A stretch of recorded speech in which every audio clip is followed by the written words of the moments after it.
అనగనగా ఒక ఊళ్ళో శక్తివంతి అనే వాళ్ళు ఉంటాయంట. వాళ్ళిద్దరికి పనులు అనిపించిందంట. వస్తూనే ఏమనుకున్నాను పట్టుకున్నాను కొట్టుకుంటా ఉన్నాయంట. మళ్ళీ అదే ఒక కోటి ఉండిందంట.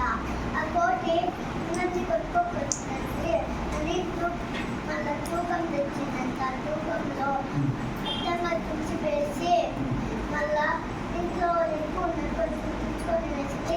మళ్ళీ తెచ్చుకొని వేసింది. మొత్తం తినేసి మళ్ళీ చెట్టు పై చెప్తుంది. దాంట్లో నీతి ఏం తినేసింది కోతి? బన్ రొట్టి కదా, రొట్టి తెచ్చుకున్నాయి. దీన్ని ఈ కథకు ఏం పేరు పెడతారు చెప్పండి? ఇంకా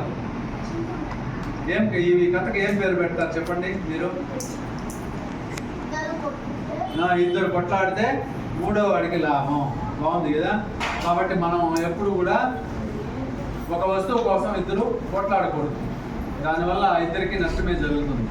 ఆస్తి తగాదాలు కావచ్చు, లేదా సంపదలు పంచుకునేటప్పుడు కావచ్చు, ఎప్పుడైనా మనము న్యాయంగా ధర్మంగా వెళ్ళాలి.